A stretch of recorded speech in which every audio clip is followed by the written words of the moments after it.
Hi, my name's Sam. Welcome to the channel. Today we're going to be taking a look at a hunt and a haul.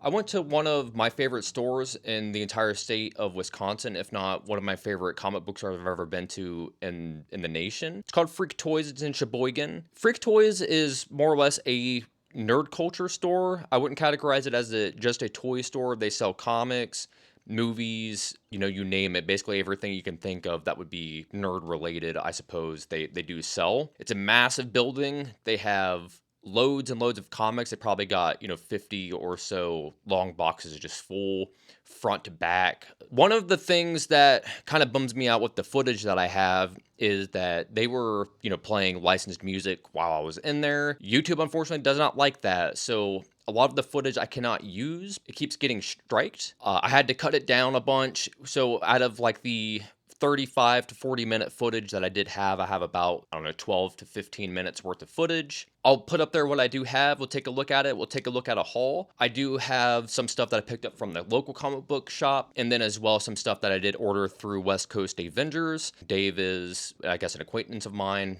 I continue to order books through him. The dude knows what he's doing. We'll take a look at what we got from him. And then as well, I do have a book that I picked up specifically for Shawn Crystal. His King Spawn issue did come out about a week or two ago. We'll go ahead and take a look at that. All right, so without further ado, I hope you enjoyed the video. Let's get to it.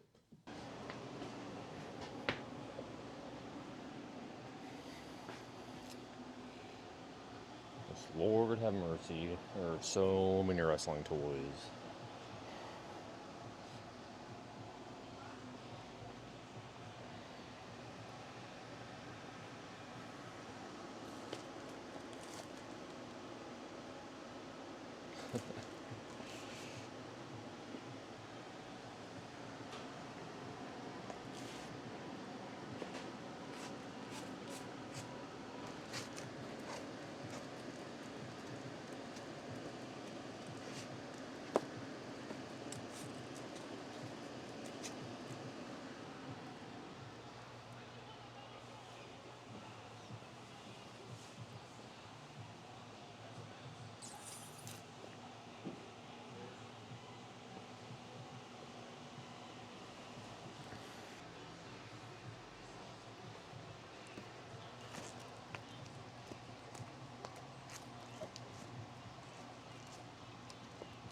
Anything in here of note? Look at this. Oh, Mr. Brew. You know we're buying that, right?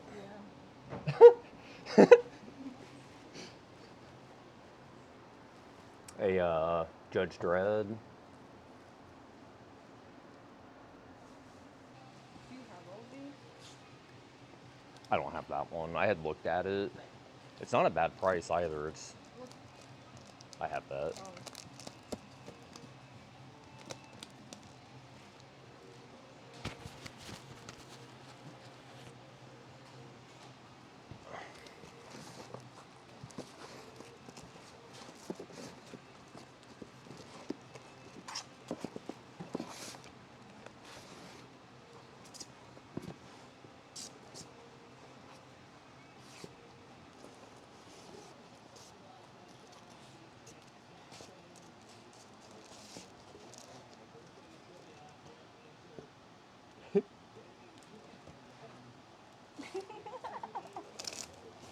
You want that magazine?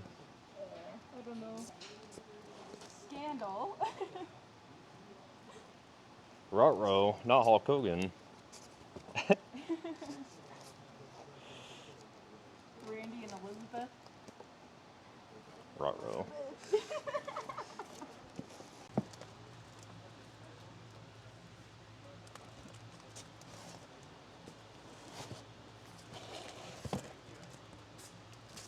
Some creepy. Famous monsters. Here's Eerie.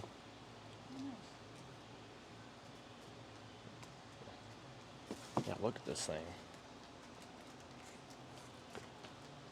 Crazy. Yeah, a lot of Eerie.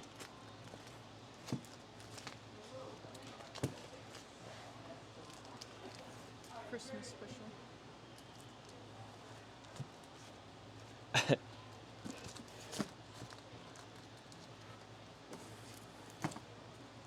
The People's Magazine. Throw it away.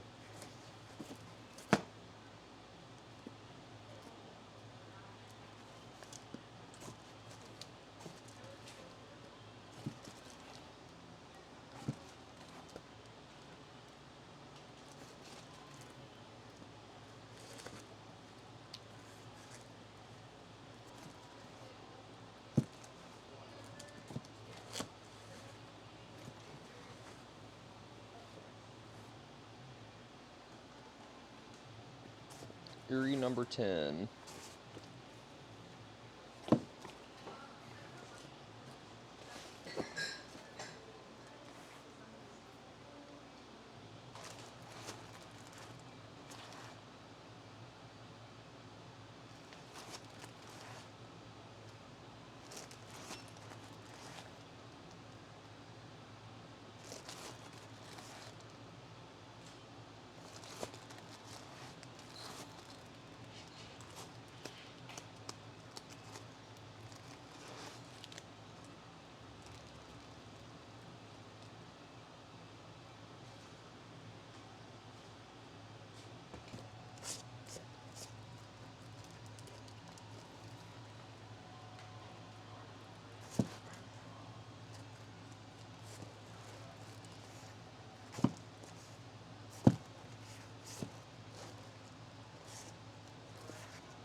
Let's see what we can get in here.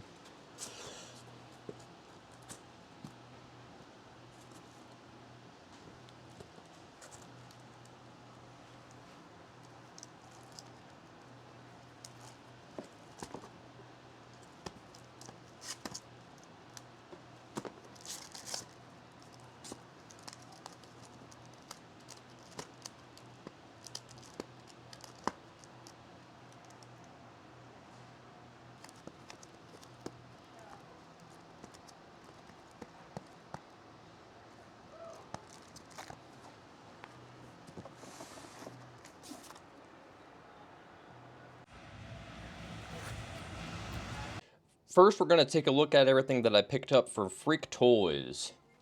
Max 16. Spidey 6. Spidey 7.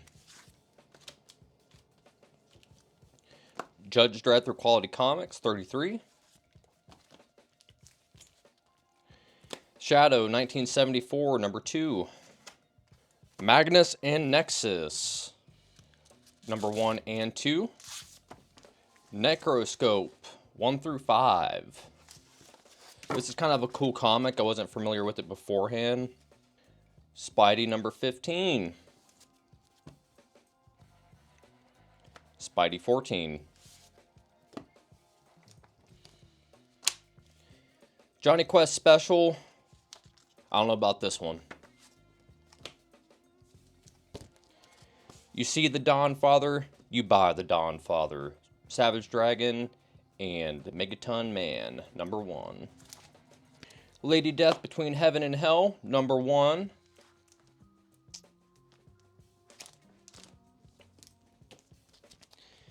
Fantagore, number 1, Richard Corbin. Heavy Metal, September 1978, Corbin. You guessed it, December 1978, Heavy Metal, Corbin. Love this cover. This cover is sick.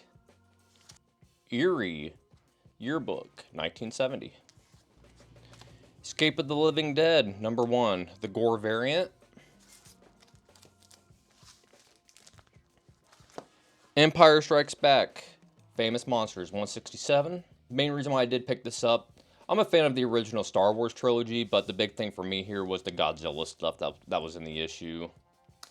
This guy here was my prime find, was a Steve Rude lithograph that they had, that you saw in the Hunt video. It's a weird size, it's 12 by 6. Gonna have to get a weird frame to hang this guy up, but pretty interesting way that he draws Hulk. I'm a fan of the flathead. Can never go wrong with the dude. As you guys are aware, he is probably my all-time favorite. Now we're going to pull everything that I picked up from good old West Coast Dave Vengers. Just gonna go through these real quick. We got Yummy Fur number 1. We got Yummy Fur number 14. Yummy Fur number 13. If you're not familiar with Yummy Fur, I'm not even gonna spoil it for you. Just go find a copy of Yummy Fur and read it. This is some of the funniest shit you'll ever see. Spawn number 2. This is my favorite Spawn cover of all time. Gonna throw this bad boy into a frame. Dell Walt Disney, May of 224. Handful of artists that are in this. Main reason why I picked this up is Donald Duck, Carl Barks. Something that I've been studying a little bit more as kind of my, I guess as my art career has kind of been stretching along here, trying to expand my horizons a little bit. I'm not a fan of anything really Disney related, but Carl Barks is known as the Donald Duck guy. So, hey, you need to study some Carl Barks, get better from drawing some duckies. I love Howard the Duck on the Marvel side of things, so pretty familiar with drawing ducks there, but Carl Barks, he is the duck guy. Cable number 1, can never pass up just 90s nonsense, these covers. Y'all know that I love Will Eisner. Can never go wrong with the good old 3D book. I think these things are, they're a novelty, but they're still fun to look at. Savage Dragon. Simpsons Comics 24. This is like a double issue, so when you flip it over on the back side, there's Lil Homie number 1. Spidey 18, Spidey 19, Spidey 20, 21, 22, 23. The entire run of the Revenge of the Sinister Six. You see Eric Larson, you buy Eric Larson. But in terms of the Image guys, honestly, I'm probably going to say he's my favorite. I think I do like Eric Larson more than the Todd father.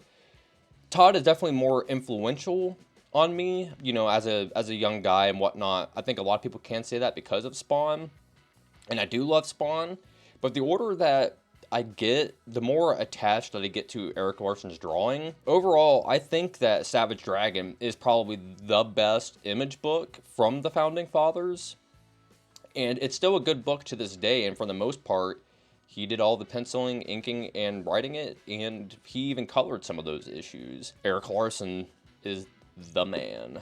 Lobo number 1. I have the omnibus for, just wanted to get the single issue, hang it up in a frame. You see Eric Larson? You buy Eric Larson.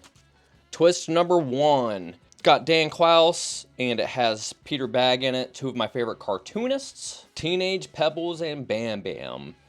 I have a weak spot for the Hanna-Barbera cartoons, so you guys know this.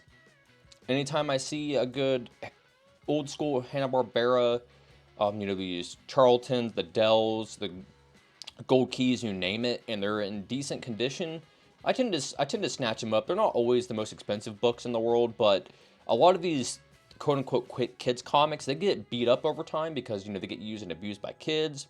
They're older, 60s, 70s books, so they get pulled in and out of bins, trade hands a lot. So when you do find, you know, books that are crisp like this, you gotta snatch them up. Gem.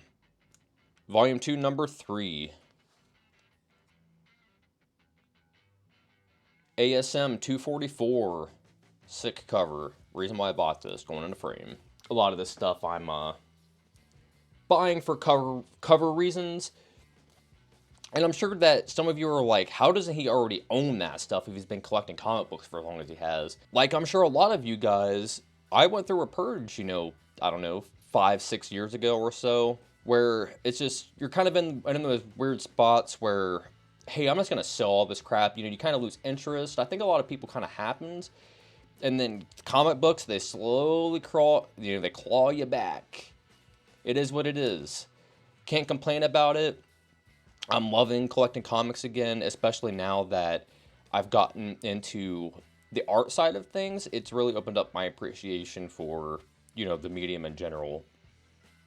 Yummy Fur number 2. Back issue number 30. Main reason why I bought this, surprise, surprise, Mr. Rude. So there's an interview in here, 2 different interviews. There's one with Gary Owens, one with Steve Rude. Gary Owens was the voice of the original Space Ghost back in the 60s for the Hanna-Barbera cartoon. Those Hanna-Barbera cartoons, especially Space Ghost, had a big influence on Steve Rude, including myself. You know, they kind of just talk about that, get into the nitty-gritty, talk about how Steve was able to work on those Kamiko Space Ghost comics that they had put out, the Johnny Quest comics. Apparently, there was a second Space Ghost issue through Kamiko that they were going to do, and it just got canned and never came to fruition. If you want my personal opinion, Steve, even though you're kind of already are making a bootleg Space Ghost comic with Nexus, screw it, man. Just make your own bootleg Space Ghost comic. You can do it. Just do it. Concrete, the complete short stories, 86 through 89, Paul Chadwick. Concrete's an interesting thing. I really like it. It's a little odd, I would say, for your general reading audience. If you're not already deep into the weeds with your Dark Horse Presents and whatnot, you probably have no idea what this even is. It's honestly kind of hard to explain what Concrete is. The reason why I like it so much, the stories are great. His drawing, it reminds me a lot of Frank Miller in a way. It's in such a way that you can tell that Frank Miller probably did have an influence on him a little bit, but he brings his own style to the game to where he's just not Frank Miller ripoff. Famous Monsters of Filmland, 124. Weirdo, 14. Robert Crumb. Famous Monsters of Filmland, 282. Obviously, Warren was defunct well after this. Still pretty much the same magazine. Can't pass up a good Evil Dead. Glad I snagged this. I saw that Dave had posted this prior to the sale that he had done, and I had told him that I was going to hold somebody at knife point to get this, and I ended up getting the claim out on it. The painting on it isn't the greatest, but it's the composition that really does it for me. These buildings down here kind of being on fire and coming apart is really cool. His tail kind of swinging through is awesome. And the color just pops on this thing with that the neutral colors that they're using for the background, and compared to this pink, it just pops off the page. All right, then we got Famous Monsters 89. Monster World number 6. So Monster World was just a spin-off magazine of Famous Monsters. It didn't run for the longest. I think it only went for 2 or 3 years or so. There's still cool stuff in these. They're basically just Famous Monsters. They didn't, this didn't go on for as long as they didn't sell as good. When you're making the same exact magazine twice, it's like, why do you need to buy it again? Who knows? Give me hell yeah! Now we're going to move on over to things that I picked up from my local comic shop. Had some books on order for a while, and they finally showed up through Fantagraphics. I ordered The Complete 8-Ball by Dan Clowes. I do have a handful of these, single issues. However, I live in the Midwest, and Fantagraphics is based out of Seattle, so a lot of these books I feel end up over on the West Coast. So same thing with Famous Monsters. This is a conversation that I've had with Dave a handful of times, is Famous Monsters and Fantagraphics books you really don't see here in the Midwest. You'll see, shitloads of kitchen sink comics because they're from Wisconsin here. Capital Comics as well, that you wouldn't see in other states because, they're local to the area. It's hard to collect a lot of 8-Ball because of that, or Fantagraphics in general. If you don't know who Dan Clowes is, and you are into comic books or cartooning in general, he's one of those guys that had a big influence on the alt comic book community. He holds himself to a high standard, and you can see as such, and he continues to grow over his career. He had put out Monica, I don't know, last year or the year before, and a lot of people consider that his best work, and that's, towards the tail end of his career. It really speaks testament to, to the guy. 8-Ball, it's funny, it's moving, it touches on every emotion that you can think of. If you've never read 8-Ball or not familiar with it, I would recommend to pick this up. It's only $60, and look at this thing. It is thick. It's probably 1.5 inches, 2 inches thick. There's 18 issues in here, and then not only do you get the full 18 issues of 8-Ball, which if you do ever see these out in the wild, you can just grab whichever issue for the most part. They're just interstitial stories, so you got like Pussy and those guys, little anthologies. Not only do you get the 18 issues of 8-Ball, you get this little mini comic, informational comic. I don't really know what you would categorize this as. This is Modern Cartoonist, obviously by Dan Clowes. If you are in the art sphere, want to be a cartoonist, already are a cartoonist, I think this is kind of required reading. He really gets down to what it's like to be a cartoonist, what it takes to be a cartoonist, what it separates the amateurs from the pros, kind of his feelings on the comic book industry as a whole. Myself and a lot of creators, I think, can point to this, and after you read this, it's kind of like, oh, it really opens up your mind and perspective a lot. I know that cartoonist kayfabe spoke about this specifically, and I know that it had a big effect on Jim Rugg. Not gonna lie, it had a big effect on me too. I've owned this for, I don't know, 2-3 weeks now. I've read it over and over and over again. Jim Rugg, at one point in time, he had took the staples out and he would fold it up and just carry it around with them, just to have. It's honestly, it's strange to explain it. It's inspirational in the sense that he's kind of telling people, you guys fucking suck, and you need to bring up your game. If you're somebody like myself who, doesn't like to fail at things and wants to be the best at everything that you can do, it's inspirational. It's that thing of, don't sit around with your thumb up your ass. Go make moves. Be productive. Put your talents out there, regardless of what it is. If it's cartooning, if it's skateboarding, I don't know, playing football, whatever people do, set your mind to it and do it to the best of your ability.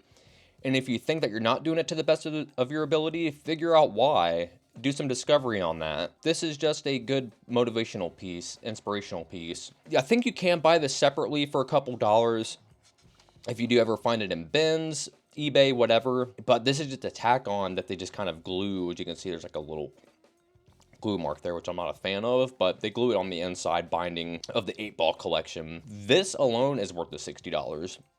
I don't even care if it's a little mini comic. I don't care if you can buy this thing for $2. This alone is worth buying the entire 8-ball collection. Not even joking. The Complete Hate. Again, I have a couple single issues of this. Peter Bagge is slowly becoming one of my favorite cartoonists. Hate is one of those series that came along in my life a couple months ago, and it really flipped things on my head like a lot of, Fantagraphics artists and whatnot do. If you haven't read Hate yet, go do yourself a favor and go pick up an issue. It really doesn't matter which issue it is. Go find one, snag it up. Go buy the complete collection. They're 3 books, and they are pretty big, as you can see. So there's a lot of material in these. I don't want to spoil. It's just, I've talked about Hate in the past. It's about a slice of life. If you are younger, in your late teens, early 20s, maybe even early 30s, you will find this to be extremely relatable. You have to remember that most of the stuff he wrote in the 90s, and a lot of it still applies today. High rent prices, things like that. It's so relatable. I don't think there are other books that are like this that kind of poke fun at everyday life. It's a lot of things hit home when you read Hate. It's kind of interesting, to be honest with you, how relatable it is. Highly recommend it. Turtles of Grayskull #2. I'm a huge fan of Motu, huge fan of Turtles. I have a handful of the Turtles of Grayskull crossover toys that they've been doing. Those are awesome, to be honest with you. It's probably one of the coolest things that Mattel has put out in a really long time.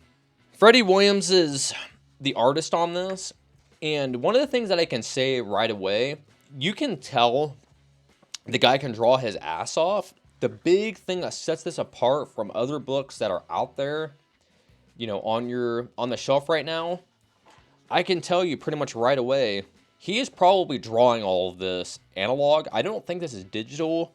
It may be colored digitally. That's up for debate, but I am fairly certain that this is all penciled and inked, analog. And you can really tell the difference with that. Really goes a long way. One of my favorite things that they've been doing with these issues, towards the back, you can see that you get pencil tests and all that good stuff. You just get bonus material in these that you don't get in a lot of books. I believe that they're only doing 3 issues of this. Go out and put it on your pull list. Go grab these out of the boxes before they go away. I have a feeling over time these books are going to get expensive because they are extremely good books for licensed comics, and they're tied to a very good toy line.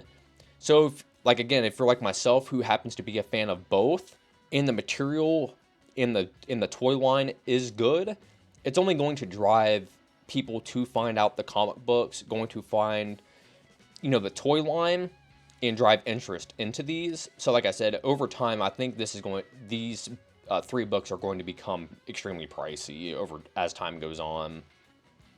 All right, King Spawn #39. The reason why I picked this up is because Shawn Crystal did the cover of this. Shawn Crystal is the founder of Ink Pulp. They're an artist community to where they're cartoonists. You've got Jim Mafood on there, a handful of other cats that go on there and help artists out, give tips, tricks, instructional videos, you name it. You have to support the community, guys. I support Ink Pulp, and at the end of the day, they're supporting us. They're giving us information on how to become better artists. He is also selling this as a print on his website, limited to 25. As soon as I saw that, I bought one, which, Sean, I'm still waiting on that. The comic book community is already small as it is, so we, as a community, need to be supporting each other to make, our hobby, to make our passion last as long as possible. There are a handful of people within the Ink Pulp community that I actually wanted to highlight a little bit and just talk about, because so the community itself is pretty important. I'm just going to rattle off a handful of creators. I'll put their links and whatnot to websites down in the description so you can check them out on your own. Jeremy Heiler. So Jeremy Heiler, he makes, I guess, bootleg comics for the most part. He does some sick Batman bootlegs. So if Batman is something that's up your alley and you're kind of sick of, you know, the garbage that DC is putting out for Batman, hit up Jeremy, buy one of his books, look at his books digitally on his website. They are badass. Then, of course, we got Dave from West Coast Avengers. What more can you say about Dave? He's a good guy. He's funny. That's one of the things that I really like about Dave is he doesn't hide his personality like a lot of people would. When he's on his streams, the dude he's goofy, he's funny. He can be a little corny, but that's just who he is. And I think if you're genuine with who you are, you know, people can see that. And that's why I try to be myself in these videos. I don't hawk shit to you guys. I let the content speak for itself. I allow my knowledge to speak for itself. Allow my voice to speak for itself. If you guys don't like it, then you click away and then that's it, right? So then, of course, we already talked about Shawn. We've talked about Mateo Scalera in the past. Does Black Science. Jim Mafood, of course, of Girl Scouts fame. He does have the new book, Street Vigilante. Did stack me up the Jim Rugg variant of that, so I'm super excited to get that. And then as well, hey, I got to give a shout out to Jamie, the editor slash producer of Ink Pulp. As some of you may be aware, I'm a musician. I'm somewhat of a trained sound engineer. I get how difficult it can be to do these edits, to have sound work properly, have graphics work properly. The guy does it flawlessly, and then as well, he helped highlight people within the community. People behind the scenes even, we have to recognize that. We have people in the comic book community that's making this content, that's trying to branch out. We need to be supporting this. Like I said, just wanted to kind of highlight a couple of creators within the Ink Pulp community. And hopefully you guys go check them out. Alright guys, that's going to be everything. I hope that you enjoyed the video. If you want to see any of these comics actually broke down a little bit, opened up, and the insides, feel free to leave a comment and let me know. Hey dumbass, go ahead and show us some more of those comics. More than happy to do so. A lot of the things that I collect or have, especially in my short boxes, long boxes, things that I pick up, a lot of people do not collect because they might be weird, obscure things. Obviously, my Spideys and all that kind of stuff, there's a million videos of them on YouTube, but hey, there isn't a million videos of Yummy for... I have some weird-ass things in my collection, so if you ever see anything that kind of, you know, catches your eye, feel free to say something, and we'll take a deeper look at it. Next thing that we're probably going to be looking at is probably going to be either Wolverine Blood Hungry, or we're going to be taking a look at some Christmas things. Alright, well, I guess that's all I really have for you guys today. So as always, thanks for hanging out and talking comics. I hope you guys have a good rest of your day. Thanks, everyone.